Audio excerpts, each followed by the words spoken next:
श्री गुरु चरण सरोज रज निज मन मुकुर सुधारे बरनहु रघुबर बिमल जसु जो दायक फल चारि बुद्धिहीन तनु जानिके सुमिरौ पवन कुमार बल बुद्धि विद्या देहु मोहि हरहु कलेश विकार।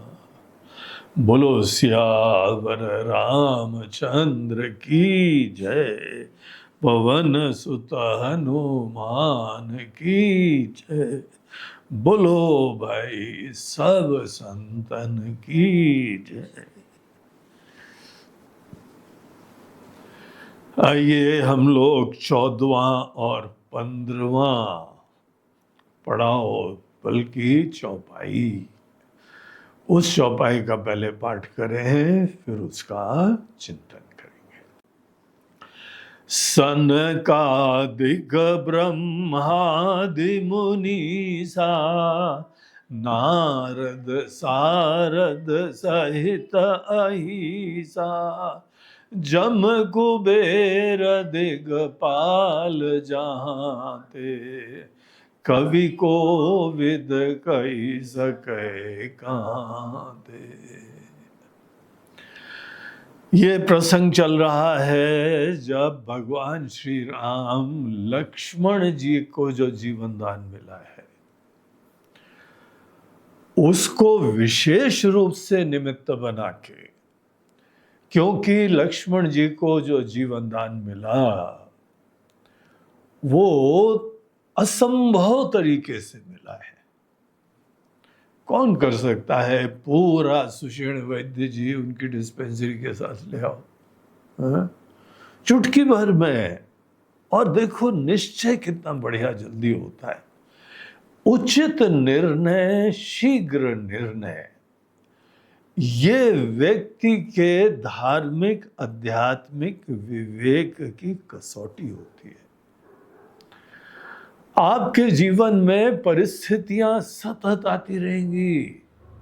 पता है कौन व्यक्ति सफल होता है, सुखी होता है? जो उचित और शीघ्र निर्णय करना सीखे। और इतनी शीघ्र जो है घटनाक्रम बदलता है कि अगर आपने टाइम पे निर्णय नहीं करना सीखा तो चूक जाओगे आप, मौका निकल जाएगा हाथ से।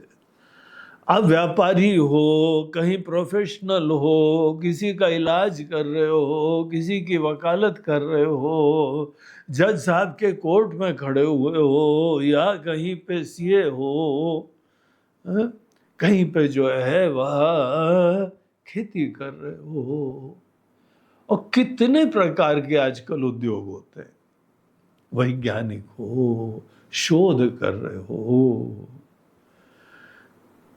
किसी के साथ संबंध है, रिलेशनशिप है, वहां पर भी आओ भाव देख के आदमी को बहुत सूक्ष्म सुंदर विवेक होना चाहिए।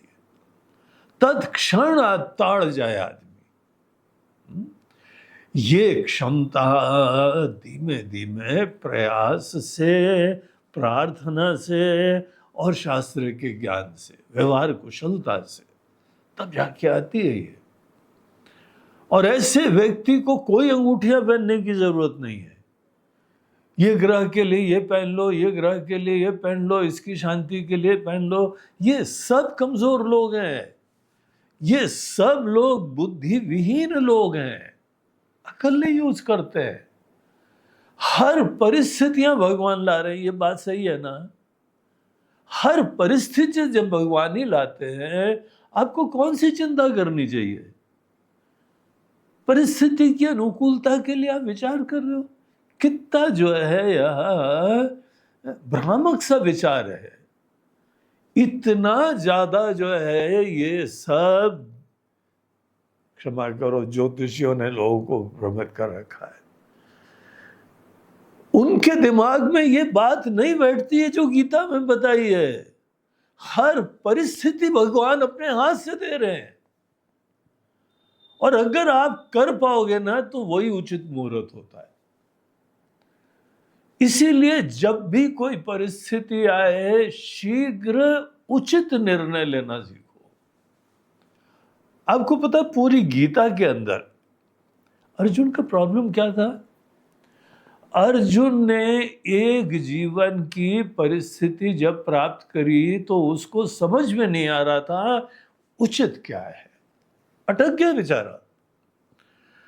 हमको धर्म के राज्य की स्थापना करनी है, अपने देश के अंदर धर्म का जो है साम्राज्य चलाना है। हम लोग जो है धर्म प्रिय बंधु भाई हैं, पांचों पांडवों की यही ख्याति है। और हमको एक ऐसा धर्म संकट आ गया कि यहाँ पे हमको देश के अंदर धर्म की स्थापना करनी है कि हमारे बड़े बुजुर्गों का इज्जत करना, शिष्टाचार करना, वो प्रधान है। ये धर्म संकट था अर्जुन का। वो निर्णय नहीं ले पा रहा था। एक मन उसका कह रहा था कि नहीं नहीं, हम लोग को अपने समाज में, देश में एक बहुत बढ़िया व्यवस्था बनानी चाहिए, धर्म के राज्य की स्थापना करनी चाहिए। यही तो कुकर्म देख रहे थे सब कौरवों का। कौरवों ने समाज का अपने स्वार्थ के लिए इतना शोषण करा हुआ था, कोई दैवी मूल्य नहीं रह गए थे। इतनी नीचता हो गई थी स्वार्थ की वजह से। आजकल भी हम लोग देखते हैं ना, करप्शन, चोरी, डकैती, लूट, शोषण, ऐसी दुर्दशा हो जाती समाज की कि कौन जो है वह लोग यहाँ पे त्याग करेंगे, देश के लिए काम करेंगे। तो एक तरफ से अर्जुन का मन बोल रहा था, पांचों भाइयों ने जब तक वनवास करा तब तक मन में यही प्रार्थना चलती रही, संकल्प चलता रहा, अनुष्ठान चलते रहे, हमको धर्म के राज्य की स्थापना करनी है। और जब लड़ाई के मैदान में गए तो वहां पे उन्होंने देखा कि ये तो हमारे बाबा जी हैं, पितामह खड़े हुए हैं, हमारे द्रोणाचार्य गुरु जी खड़े हुए हैं। हम तो इनके चरण स्पर्श करके अपना कार्यक्रम चालू करते थे, दिन चालू करते थे, हम उनसे कैसे लड़े? एक सामान्य व्यक्ति के दृष्टिकोण से बड़ा उचित लगता है। हमको तो एक बड़े विद्वान सज्जन मिले, बोलते स्वामी जी ये क्या भगवान कृष्ण ने लड़ाई लड़वा दी। मतलब भगवान कृष्ण ने लड़ाई कहाँ लड़वाई? वो तो दूत बन के गए थे, कितनी कोशिशें करी थी कि लड़ाई न लगे। उन्होंने तो प्रस्ताव भी दिए थे कि 5 गांव दे दो तो हम पांडवों को समझा लेंगे, हमको विश्वास है वो हमारी बात मान लेंगे। बोला नहीं देंगे। बोला अच्छा भाई 5 गांव नहीं दोगे, 1 गांव दे दो, कम से कम 5 उसके अंदर घर हो, एक एक रहने के लिए तुम्हारे भाई लोग हैं, उतना तो करोगे नहीं करोगे? नहीं वो भी नहीं देंगे। कितनी कोशिशें भगवान कृष्ण ने करी, अंततः बोलते एक पिन भर की जगह नहीं देंगे। क्षत्रिय लोग कोई मांगा थोड़ी करते हैं, उनके बाहुबल हो तो लड़ाई के मैदान में आते हो, जीत लेते हैं पूरा का पूरा। वो ऐसी बातें इसलिए बोल रहा था क्योंकि कोई 13 साल वनवास से आ रहा है, उसको भी कोई यहाँ पे संपर्क नहीं, कोई सेना नहीं उसकी, तो ये सब दलीलें दे रहे थे। तो एक तरफ से अर्जुन के मन में धर्म के राज्य की स्थापना की भावना है, दूसरी तरफ से उसने ये देखा हमारे अपने लोगों के ऊपर, बड़े लोगों पे हाथ उठाना हम लोग अपनी संस्कृति में सोच भी नहीं सकते। ये मुस्लिम लोगों का तरीका नहीं है अपने पिता की गला काट के उनकी गद्दी पे बैठ जाना। ये कल्चर अलग ही है उनका। हम लोगों के देश का बहुत दिव्य जो है वह संस्कृति है। तो वो समझ नहीं पा रहा था और उसके हाथ पैर फूल गए, उसके मन में जो है अनिर्णय के वजह से शोक होता है। जब जब आदमी निर्णय नहीं कर पाए तो उस अनिर्णय के वजह से जो दुविधा होती है ना, धर्म संकट होता है, उस धर्म संकट को शोक बोलते हैं। मैं ये करूं, ये वो करूं, ये करूं, वो करूं, कुछ नहीं कर पाता है आदमी फाइनली।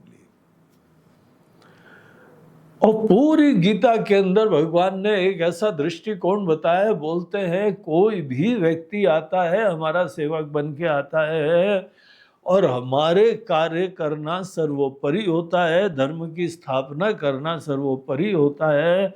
और एक और एंगल दिया कि अध्यात्म का परम लक्ष्य मोक्ष, उसकी प्राप्ति भी प्रत्येक व्यक्ति का लक्ष्य होता है। और उसके लिए तुम निस्वार्थ होकर कर्म करोगे तब मन निर्मल होता है। अर्जुन को अनेकों तरीके से बताया, तब बाद में 18वें अध्याय में बोलता है भगवान ठीक है, नष्टो मोह स्मृतिर्लब्धा, हमारा मोह खत्म हो गया। हमारा ये व्यक्तियों के प्रति मोह था, इसलिए हमारे हाथ पैर ढीले पड़ रहे थे। निर्णय लेने की क्षमता आप किसी भी क्षेत्र में होंगे, आपके लिए परम कल्याणकारी है। और ये हम हनुमान जी से सीखते हैं। देखो कहीं पर भी मौका पड़े, भगवान की आज्ञा थी तभी गए थे, परिस्थिति ऐसी थी सबके कल्याण के लिए थी, तत्क्षण निर्णय लेते हैं, चुटकी बजाते हुए सही चीज क्या है वो बात हनुमान जी समझ जाते हैं और केवल उसी चीज से किसी व्यक्ति का जीवन दान मिल जाता है। आतंकवादी आ गए तो क्या आप फोन ऑन करोगे पूछने के लिए? तत्क्षण निर्णय करना पड़ेगा, या तो आपको मार देगा या लोगों को मार देगा। तो जीवन में ये क्षमता, ये सामर्थ्य जरूर उत्पन्न करना चाहिए। प्रारंभ में सामर्थ्य उत्पन्न करने के लिए अच्छे लोगों का अनुकरण करना चाहिए, कुछ शास्त्रों का अध्ययन करना चाहिए, गुरु की आज्ञा का पालन करना चाहिए, और फिर धीमे धीमे आपको गुरु के, शास्त्र के, भगवान के तरीके का जो है ना सार पता लग जाएगा, तब आप निर्णय शीघ्र ले पाएंगे। ये क्षमता जो है उसी ने लक्ष्मण जी की जान बचाई। उसी समय उन्होंने सोच लिया कि हाँ भाई यहाँ पे तो ये बोलेंगे, ऐसा करेंगे, चलो पूरी डिस्पेंसरी ले चलो। कौन सी जड़ी बूटियां हैं, संजीवनी बूटी ले जानी है, तत्क्षण निर्णय करा कि पूरा का पूरा पहाड़ उठा सकते हैं हम तो, उठा ले चलो। देखो ऐसे हनुमान जी हैं, ये हनुमान जी से प्रेरणा लेनी चाहिए। हनुमान जी को आप देखते हैं, उनके मंदिर में जाते हैं तो कौन सा गुण आप देखते हैं? जय हनुमान ज्ञान गुण सागर। उनके ज्ञान, उनके गुण, उनके धर्म निष्ठा, उनकी चतुरता, अति चातुर। ऐसे हनुमान जी के आप वंदना करिए, स्तुति करिए। तो भगवान राम बोलते हैं कि हे हनुमान, तुम्हारे गुणों का वर्णन हम एक मुख से क्या करें, 1000 मुख वाले भी तुम्हारा वर्णन नहीं कर सकते। ये देखिए अतिशयोक्ति नहीं है, ये केवल खोखली बात नहीं है। आप उस परिस्थिति में अपने आप को खड़ा करके देखिए, आपके पास शब्द नहीं रहेंगे। ये दूसरा अंदाज है बोलने का कि हम निशब्द हो गए। निशब्द जो है कोई भगवान के गुणों के लिए ही हुआ करता है। भगवान के 2 रूप होते, एक होता है निर्गुण और एक होता है सगुण। निर्गुण जो है उसके लिए वेद पता है क्या तरीका अपनाते हैं? नेति नेति नेति, ये भी नहीं, ये भी नहीं, ये भी नहीं, ये भी नहीं, वर्णन नहीं करते, बोलते सबका निषेध करते जाओ। जो जो नहीं है उसको अपने सामने से हटाते जाओ, फिर देखो कुछ बचता है। वो शब्दातीत होता है, वो शाश्वत होता है। ये तरीका होता है उसको जानने का। और भगवान के सगुण, उनका वर्णन के लिए ये कहा जाता है कि आप सर्वज्ञ हैं, सर्वशक्तिमान हैं। बोलते हैं सर्वज्ञ में क्या क्या आता है महाराज? बोलते ये तुम्हारा प्रॉब्लम, तुम देखते रहो सब ज्ञान में क्या क्या ज्ञान आता है, सब शक्तियों में क्या क्या शक्ति आती है। हनुमान जी भगवान से इतना एक हैं कि साक्षात भगवत स्वरूप है। ये सब उनको मत बोलो कि वो जो है ना फलाने के अवतार है दिमागी, साक्षात ब्रह्म है। उपनिषद बोलते हैं ब्रह्मविद ब्रह्मैव भवति। अगर किसी ने परमात्मा को जान लिया वो परमात्मा स्वरूप हो जाता है। इसीलिए तो हम लोग अपने गुरु लोगों को भी बोलते हैं ना कि आप ही ब्रह्मा है, आप ही विष्णु है, आप ही महेश है। गुरु साक्षात परब्रह्मा, ऐसे हनुमान जी हैं। अब भगवान के गुणों का कौन वर्णन कर पाए? यहां पे वो भक्त हैं जो भगवान से एक हो चुके हैं, वो भगवान के उपदेशों के हिसाब से, गीता के उपदेशों के हिसाब से प्रति क्षण जीते हैं। ऐसे हनुमान जी हैं। बोलो बजरंग बली की जय हो। इसी क्रम में भगवान राम को अभी संतुष्टि नहीं हो रही।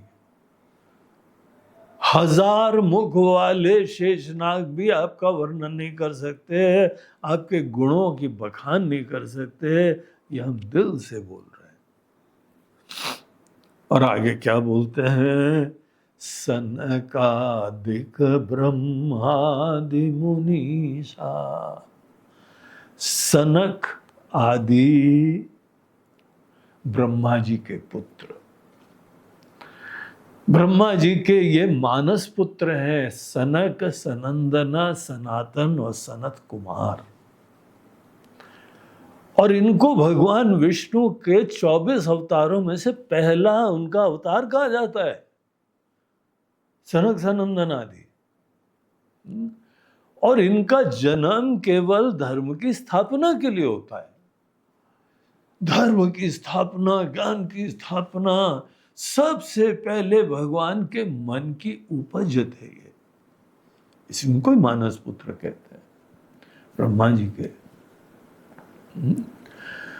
ये प्रथम ज है, सबसे पहले उत्पन्न हुए थे। और ऐसे सनत कुमार जी जो भगवान के मानस पुत्र हैं, भगवान विष्णु के पहले अवतार हैं।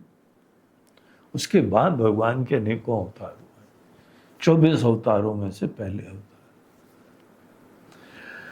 सभी युवक हैं, युवा लोग ही हैं।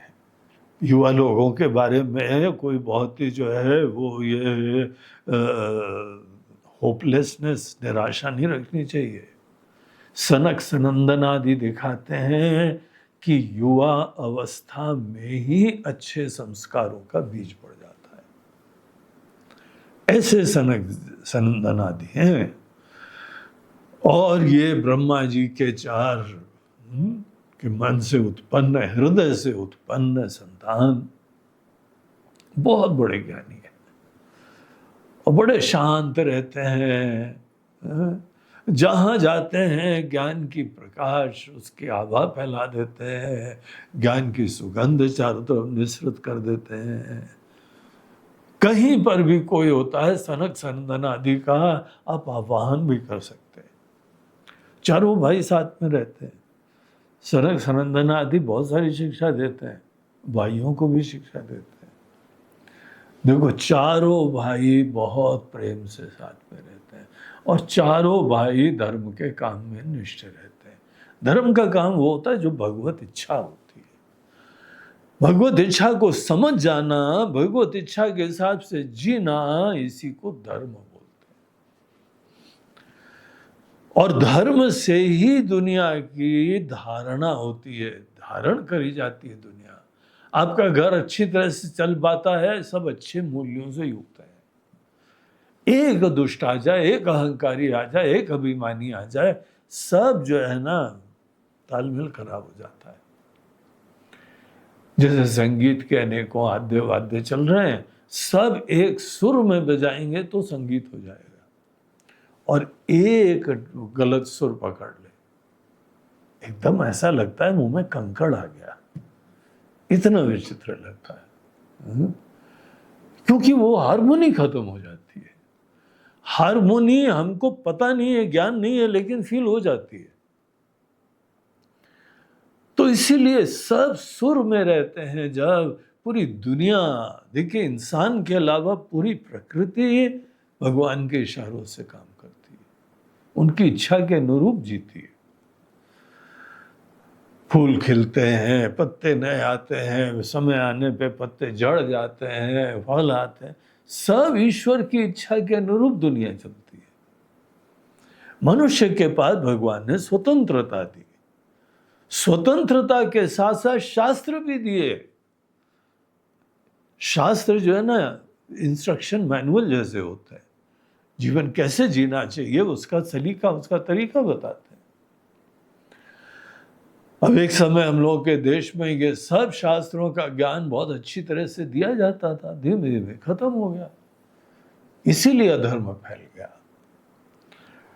भगवान की कृपा है कि आज भी अनेकों अच्छे लोग विराजमान हैं। एक संस्था है, अगर एक आदमी अच्छी तरह काम करेगा ना, पूरा ऑफिस चल सकता है। सभी वहां करप्ट हो जाएंगे, दुष्ट हो जाएंगे, ऑफिस ही नहीं चल पाएगा, बंद करना पड़ेगा उसको। आज दुनिया चल रही है ना, इसका मतलब अच्छे लोग विराजमान। तो ऐसे जो हैं धर्मनिष्ठ, वो सब सनकादि लोग हैं और बहुत अच्छी बातें करते हैं, सब बोलने में समर्थ होते हैं। लेकिन भगवान राम कहते हैं सनक आदि भी आपके पूरे गुणों का वर्णन नहीं कर सकते। दरअसल कोई नहीं कर सकता, वेद भी नहीं कर सकते, न निर्गुण का न सगुण का। मैंने बताया ना, इन लोगों का तरीका निर्गुण का वर्णन हो, बोलते हैं तो वो नहीं, ये भी नहीं, ये भी नहीं, ये भी नहीं, ये भी नहीं, नेति नेति नेति नेति। भगवान के गुणों का वर्णन हो, वो बोलते हैं सब कुछ है। बोलते हैं भैया सब कुछ में क्या क्या आता है? बोलते वो तुम देखो, हम तो बस ये जानते हैं दुनिया में जितनी शक्ति है, जितना ज्ञान है, जितना सामर्थ्य है, जितना गुण है, सब हमारे ईश्वर में होता है और ईश्वर के भक्तों में होता है। इसीलिए सनक आदि भी ईश्वर के गुणों का वर्णन नहीं गा सकते। और ईश्वर से जो तद्रूप हो गया है, तन्मय हो गया है, तादात्म्य हो गया है, एक हो गया है, उसके भी गुण नहीं हो सकते, क्योंकि वो तो ईश्वर रूपा हो गया। सनकादिक ब्रह्मादि मुनीजा, ब्रह्मा आदि देवता, ब्रह्मा जी बहुत ज्ञानी है, ब्रह्मा आदि बड़े समर्थ हैं, लेकिन ध्यान रखो निर्गुण और सगुण दोनों ब्रह्मा जी ने भी कैसे चालाकी से रास्ता निकाल लिया। उपनिषदों को भी ब्रह्मा जी ने दिया, वो सब भी उन्हीं के मुख से निकले, लेकिन जब निर्गुण की बात आई तो नेति नेति, सगुण की बात आई तो सर्वज्ञ, सर्वशक्तिमान, सर्वगुण संपन्न। सर्व में क्या क्या था उसकी लिस्ट नहीं दी किसी ने, वो आपके ऊपर मनन ध्यान के लिए छोड़ दिया। निपटते रहो कौन कौन से गुण होते हैं। ब्रह्मादि देवता लोग भी, ये हमारा सुनिश्चित वचन है, हनुमान जी के पूरे गुण दरअसल जो ईश्वर से एक हो चुका है, साक्षात उनके गुण, जो धर्मनिष्ठ है उसके गुण, ब्रह्मज्ञानी है उसके गुण, निस्वार्थ हो गया है, भगवत स्वरूप हो गया है उसके गुण, उसके गुण गाना किसी के भी बस की बात नहीं है। हाँ, प्रयास जरूर करना चाहिए। एक शिव महिम्न स्तोत्र है, बहुत सुंदर, शिव जी का गुणगान गाए उसमें। पुष्पदंत करके एक जो है वो बहुत बड़े ज्ञानी कवि थे, उन्होंने लिखा है वो, हर आश्रम में भक्त लोग उसको गाते रहते हैं, इतनी सुंदर स्तुति है, शिव जी की फाइनेस्ट स्तुतियों में से एक है। तो वो जो है वो भी बोलते हैं कि भगवान आपके गुण हम गा तो सकते नहीं है, लेकिन क्या करें, बगैर गाए रह भी नहीं सकते। और आप हमारी ये स्तुतियों को बच्चों का प्रलापन समझना, और बच्चों का प्रलापन है, इसीलिए जो है ना, आप हमको क्षमा कर दीजिएगा, हम अपनी जबान को शुद्ध करने के लिए गाएंगे। हम कोई भी ये अभिमान से नहीं गाएंगे कि हमने जो बोला उतना ही गुण है उनका, वो भी नहीं बोलता है। तो सनक आदि भी यह जो मानस पुत्र हैं ब्रह्मा जी के, बहुत बड़े ज्ञानी, और ब्रह्मा जी खुद, ब्रह्मा आदि, आदि में जो भी अंत और दूसरे देवता होते हैं बड़े बड़े, आपके भी जो भी कुल देवता है, जो भी स्थान देवता है, कोई भी देवता लोग, ब्रह्मा आदि, ये राम जी कह रहे हैं। हनुमान जी की स्तुति करते हुए राम जी बता रहे हैं, या मुनीषा, मुनियों में श्रेष्ठ, अनेकों बड़े बड़े मुनि लोग, यहाँ ऋषि मुनि सभी हुए, वाल्मीकि जी, वशिष्ठ जी, याज्ञवल्क्य ऋषि जी, एक से एक ऋषि मुनि हम लोग के वहां हुए, सब बहुत ही स्मार्ट है। भगवान के निर्गुण और सगुण दोनों में कैसे चुपचाप से रास्ता निकाल लेते हैं, दोष नहीं आता उनको, और ये अभिमान भी नहीं आता है कि हम उनका वर्णन कर सकते हैं। देखो तो तुलसीदास जी महाराज की रामचरितमानस भी देखो, राम जी के प्रति इतनी भावना रहती है, लेकिन कभी उन्होंने धृष्टता नहीं करी कि इतने ही हैं राम जी। गुणगान भी गाते हैं, विनम्रता से बोलते हैं, भगवान हम तो क्या ज्ञानी हैं, आपका वर्णन कर ही नहीं सकते। नारद सारद सहित अहिसा, नारद जी ने, आपको पता है, भक्ति सूत्र लिखे हुए हैं, भक्ति के आचार्य हैं नारद जी। और हनुमान जी का नाम भक्ति सूत्र के अंत में आचार्यों की लिस्ट में नारद जी ने लिखा हुआ है। नारद जी बड़ी विनम्रता से दुनिया को भक्ति का संदेश देते हैं। आप लोगों का, हम लोगों का ग्रंथ है, धरोहर है, नारद भक्ति सूत्र। और भी भक्ति सूत्र हैं, लेकिन ये सबसे प्रसिद्ध है। एक शांडिल्य भक्ति सूत्र भी है, लेकिन नारद भक्ति सूत्र इतना सरल सुंदर है कि सब लोग, अनेकों जगह महात्मा लोग भी भक्ति के रहस्य जानने के लिए नारद भक्ति सूत्र पढ़ते हैं। यद्यपि भक्ति के साध्य भक्ति क्या होती है, साधन भक्ति क्या होती है, भक्ति में अवरोध क्या होते हैं, भक्ति में क्रम क्या होता है, भक्ति के लक्षण क्या होते हैं, भक्ति का फल क्या होता है, सब नारद जी ने भक्ति सूत्र में बताया हुआ है। नारद जी जहां चले जाए लोगों में भक्ति उत्पन्न कर देते हैं। बड़े मजेदार कैरेक्टर हैं वैसे, थोड़ा मजा भी लेते हैं, तिगड़म भी करते हैं, लेकिन अंततः भगवान की भक्ति उत्पन्न करते हैं, विकार दूर करवा देते हैं लोगों का। नारद जी भी आपका जो है, हनुमान जी वर्णन गुणों का नहीं कर सकते। शारद, शारद मतलब शारदा माता, शारदा माता मतलब सरस्वती देवी। सरस्वती देवी तो वाणी की देवी है, लेकिन भगवान राम कह रहे हैं कि जो है शारदा सरस्वती जी, वो भी हनुमान जी का पूरा वर्णन नहीं कर सकती।